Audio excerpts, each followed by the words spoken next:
Before I became a caregiver, I thought I understood time. Time was progress. You worked toward things, you finished things, you moved forward. Time was measured by milestones, accomplishments, and arrivals. Then caregiving entered my life, and I discovered that caregiving doesn't just change your schedule, it changes your whole experience of time itself. Not because time slows down, and not because it speeds up either, but because it reorganizes under the constraints. Many cultures teach us to think of time as movement, forward progress, accumulation, growth. A life is often measured by how far along the path someone appears to be. But caregiving disrupts that model. The usual markers of progress begin to lose their organizing power. Days remain full, sometimes overwhelmingly full, yet years can pass without the sense of movement people expect when they look back. Not because nothing happened, but because something else has become more important than progress. Attention. This awareness often emerges through caregiving, though it isn't exclusive to it.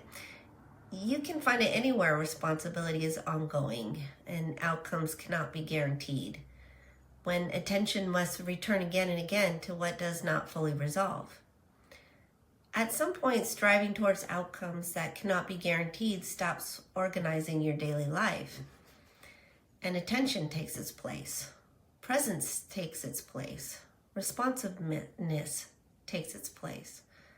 Our culture assumes that time moves forward through visible progress, that you finish something, you achieve something, and then you move on. But caregiving introduces a different type of structure. It's not emptiness and it's not stagnation. It's a different way of living inside time, one that's shaped by responsibility that cannot simply be deferred. This structure shows up in ordinary moments. Schedules are shaped by uncertainty, and plans are held loosely.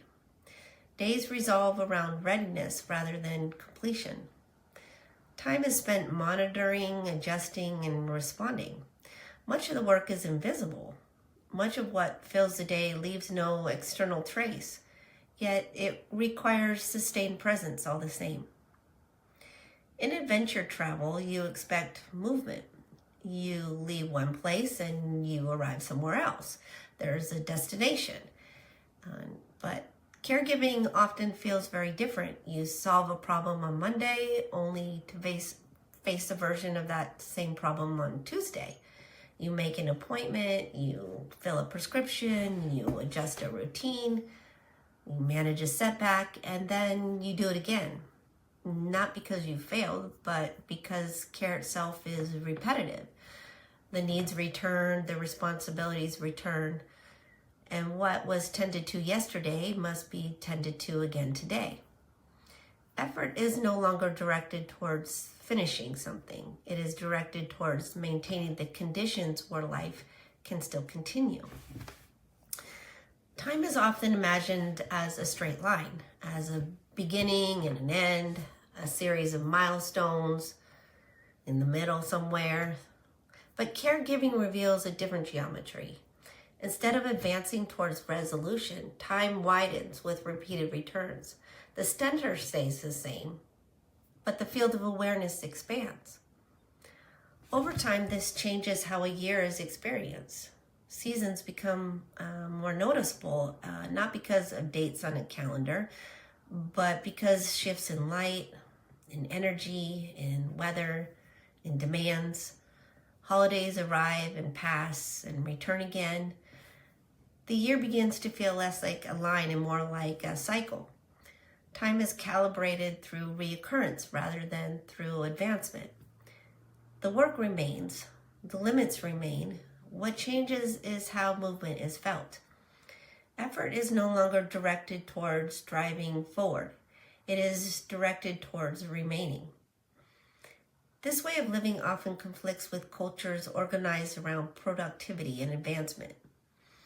In those systems, effort is expected to accumulate and progress is expected to be visible.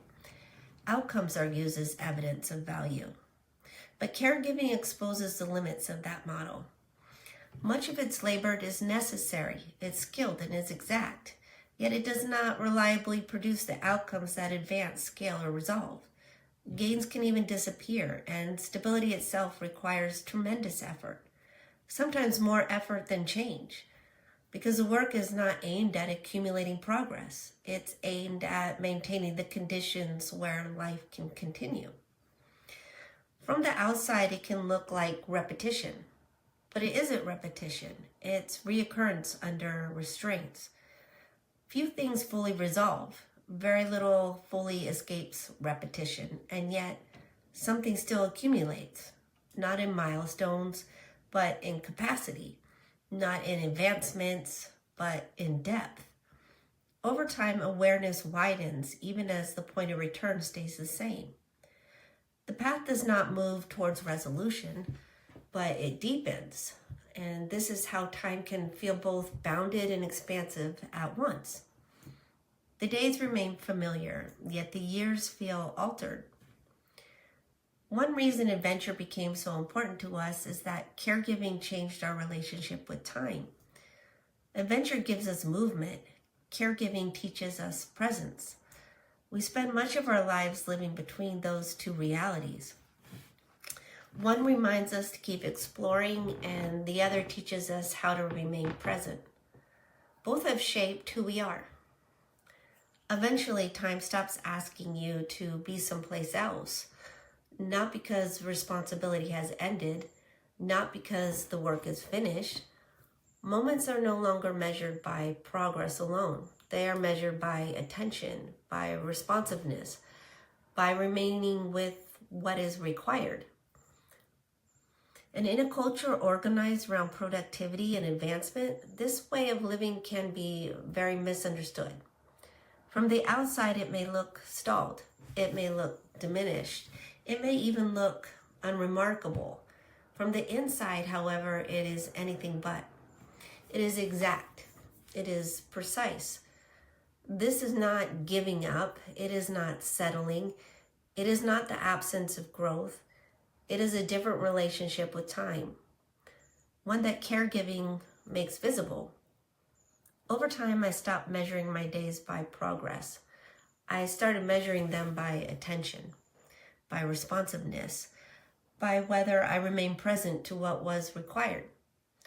Time stopped asking me to be someplace else, not because the work was finished and not because the responsibility disappeared, but because caregiving had taught me something I couldn't see before. A life is not measured only by how far it moves. Something is measured by how faithfully we return, again and again, to what matters. Caregiving has changed our relationship with time. And I'd love to hear your experience in the comments. If you'd like to follow along, consider subscribing. Until the next adventure.